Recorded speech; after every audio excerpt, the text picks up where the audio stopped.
Bom, pessoal, esse é o segundo vídeo do nosso capítulo sobre a primeira lei da termodinâmica. No vídeo anterior, a gente falou sobre calor, trabalho, né? Vou só fazer umas lembranças de algumas coisas do vídeo anterior. A gente falou de calor, de trabalho, né? Viu que calor e trabalho são formas de troca de energia, que se dá na fronteira de um sistema e uma vizinhança, né? Só que, a partir dessas definições, a gente precisa entender algumas coisas, tá? Primeira, e para o entendimento dessas questões, a gente vai olhar a primeira lei da termodinâmica e ela trata exatamente da conservação de energia. Se eu tenho um sistema isolado é aquele que não troca nem calor nem massa com as vizinhanças. Então ele não tem como trocar energia, né, com as vizinhanças.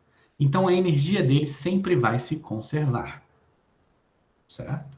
Porque a energia se conserva, ela não pode ser criada nem destruída, tá? Então, a energia sempre se conserva em um sistema isolado. Agora, a energia de um sistema ela pode mudar se o meu sistema não é mais isolado, né? Se o sistema receber trabalho, se ele recebe trabalho, ele aumenta a energia. Se ele receber calor das vizinhanças, ele aumenta a energia. Se ele realizar trabalho, ele perde energia. Se ele ceder calor, ele perde energia. Então, a energia de um sistema ela vai mudar se o sistema interagir, né, com a vizinhança através de trocas de calor e ou trabalho. Tá? Então, essas transferências de calor e trabalho, mais uma vez, são transferências de energia que se dão entre sistema e vizinhança. Agora, vamos pensar no seguinte. Se eu estou fornecendo calor para o meu sistema, essa energia vai ser absorvida por esse sistema. E ela tem que ir para algum lugar. Certo? Se eu estou realizando, se o meu sistema está realizando o trabalho, meu sistema está perdendo energia. Essa energia tem que sair de algum lugar. Aí surge o conceito de energia interna, que a gente usa a variável U, e essa energia interna, ela contabiliza, tá, as energias dos constituintes do sistema. Tá? Em outras palavras, ela calcula ali a energia cinética, potencial, de todas as formas de energia que as moléculas daquele meio possuem. Se eu fornecer calor para um sistema, esse calor vai aumentar a energia interna do sistema. No fundo, ele vai aumentar a energia cinética, a energia potencial, a energia das moléculas do meio, tá? Dos constituintes, não do sistema. Tá? Então, reparem uma coisa, a energia interna ela não conta a energia cinética e potencial do sistema como um todo, e sim das moléculas dentro dele. Então, por isso interna, é dentro dele. Tá? Para tentar esclarecer. Se meu sistema é essa canetinha, certo? Essa caneta está a alguma altura do chão. Então ela tem uma energia potencial gravitacional em relação a esse chão, certo? Mas essa é uma energia do sistema, tá? Não é dos constituintes do meio. Tá? Essa é uma ideia para a gente tentar diferenciar esse conceito da energia interna.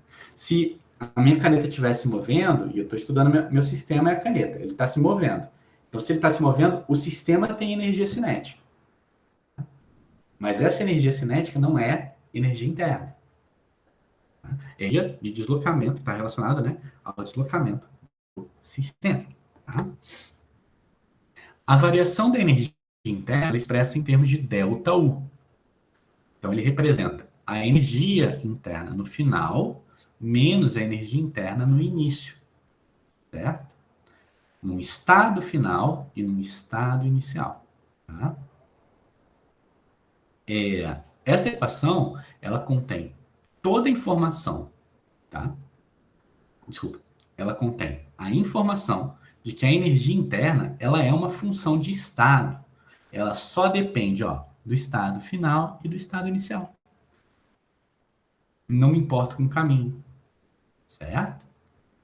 Eu não me importo com o processo que ocorreu. Se eu sei meu estado inicial, meu estado final, se eu sei a energia interna no início e sem energia interna no final, eu calculo meu ΔU, independente de como eu saí daqui e cheguei aqui. Seja por uma linha reta, tá? Seja por uma coisa maluca,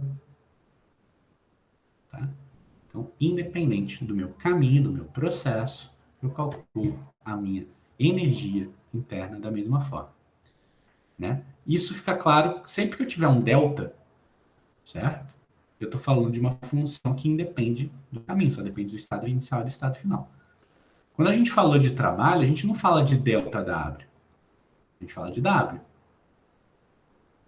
Trabalho, assim como o calor, não são funções de estado, elas dependem do processo. A gente vai deixar isso mais claro mais para frente.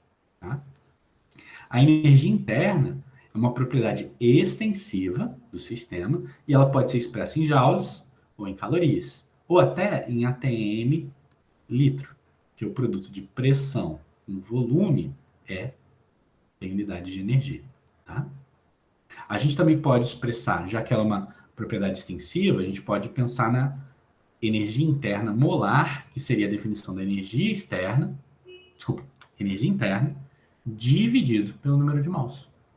Tá? Vamos tentar interpretar microscopicamente a energia interna.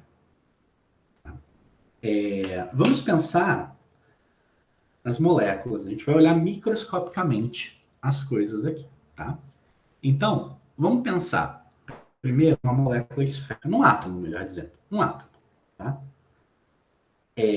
Esse átomo, ele se desloca pelo meu espaço, certo? Eu até posso pensar que ele gira, mas eu não consigo observar, pela simetria que ele tem, eu não consigo observar ele girar, certo? Então, a única forma de movimentação, digamos assim, né? Grau de liberdade, a gente costuma colocar nesses termos, tá? Que essa molécula tem, é a translação, é deslocar pelo espaço. Você tem uma molécula contendo dois átomos, as coisas já mudam um pouquinho aqui. Eu tenho a capacidade de transladar, certo? Eu tenho a capacidade de rotacionar, de vibrar. Sempre que eu vou aumentando, né, a complexidade, o número de átomos e tal, eu vou aumentando os graus de liberdade. Tá? Então, muitas propriedades físico-químicas, elas dependem da energia associada a cada um desses movimentos. Quando a gente estuda microscopicamente, né, nos nossos sistemas, a gente começa a observar a importância da translação, da rotação, da vibração, né, os ângulos mudando, os comprimentos, né, se deslocando e tudo mais. E a gente pode observar algumas coisas muito interessantes. Por exemplo, uma ligação química ela pode ser rompida, né, se eu jogar uma energia muito forte, causando uma vibração vigorosa. Digamos que eu tenha dois átomos aqui, e eles estão vibrando. Eles podem vibrar. Tá? Se eu jogar uma energia muito forte, essa vibração pode ser tanta, eu vou romper a ligação e dar, entre aspas, liberdade para eles caminharem livremente pelo espaço. Quebrei a ligação química. Tá? Esses modos de movimento de todas as moléculas do sistema, que eles dão contribuição para a energia interna. Se eu tenho uma molécula monatômica, certo? Tem um átomo que está deslocando pelo espaço, a energia interna, né, de um sistema contendo esses átomos, ela vai ser dada pela energia cinética, né, relacionada à translação das moléculas no meio. Tá? Se eu começo a colocar mais complexidade, mais átomos, por exemplo, uma molécula diatômica, além da translação, tem a rotação e tem a vibração. Né? Eu aumento a contribuição, né, para a energia interna. Se eu jogar energia, não só vou mudar a translação, mas vou mudar a rotação, posso mudar a vibração, certo?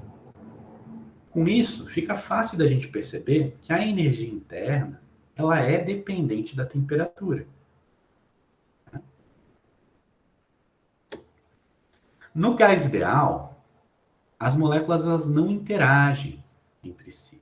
A contribuição de uma molécula para a energia do sistema não é afetada pelas outras moléculas que estão ali constituindo o sistema, certo?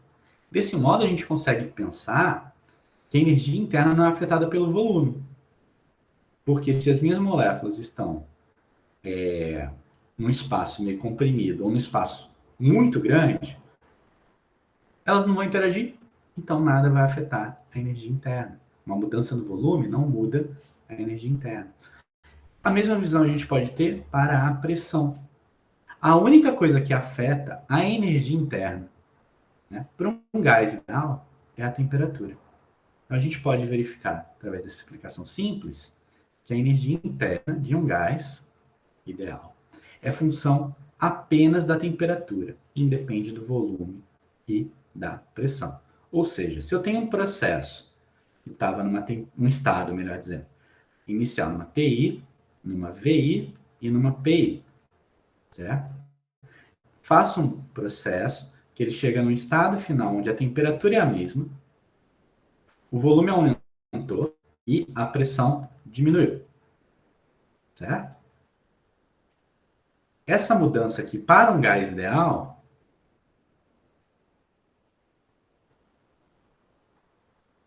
ela tem ΔU igual a zero. Por quê? Eu não mudei a temperatura. ΔU, né? A energia interna é só função da temperatura. Se eu não mudar a temperatura, né? O I no final menos o U no final menos o U no início, eles são iguais. O ΔU vai dar zero para o nosso processo que está aqui embaixo. Ok? Bom, feita a descrição termodinâmica microscópica, vamos voltar para a primeira lei. Lá na primeira lei, a gente viu que um sistema ele pode receber calor da vizinhança ou receber trabalho da vizinhança. Isso vai aumentar a energia dele. Ou ele pode perder calor ou realizar trabalho sobre a vizinhança, certo? E aí ele vai perder energia. E essa energia vai ser computada através da energia interna. Então, se um sistema receber calor e receber trabalho, essa quantidade de calor e trabalho que entra no sistema é igual à variação da energia interna do meu sistema. E essa é a definição matemática da primeira lei da termodinâmica. Tá? Se o meu sistema não recebe calor e ele não recebe trabalho, o ΔU é igual a zero. Meu sistema é isolado, não tem mudança na energia interna. Ok? Se eu pegar a equação 3, eu tenho um delta aqui, né? E tem uma quantidade finita de calor e trabalho, e jogar em termos infinitesimais, porque eu tenho uma variação muito pequenininha da energia interna, é igual a uma quantidade muito pequenininha de calor fornecida para o sistema, mais uma quantidade muito pequenininha de trabalho realizado sobre o sistema. Eu estou usando aqui, ao invés de D, esse delta, porque, como eu já mencionei, que calor e trabalho eles não são funções de estado. Tá? Então, eu vou pensar aqui numa quantidade pequenininha. Aqui é numa variação muito pequenininha. Tá? Esses termos infinitesimais, eles são importantes para a gente no curso. A partir dele, a gente vai conseguir chegar em várias expressões matemáticas, várias fórmulas que a gente precisa. E para isso, a gente vai ter que integrar. Mas, mais uma vez, reitero, quem integra e deriva aqui sou eu, tá? Mas quem quiser se aprofundar, entender um pouquinho melhor esses conceitos, recomendo o vídeo 0 desse capítulo. Tá? Bom, a partir da expressão infinitesimal, a gente consegue agora analisar o que vai ocorrer com o sistema através da inclusão de calor e de trabalho, tá? Mas isso vai ficar para um próximo vídeo. Tá? Então, era isso que eu tinha para falar nesse vídeo e até a próxima.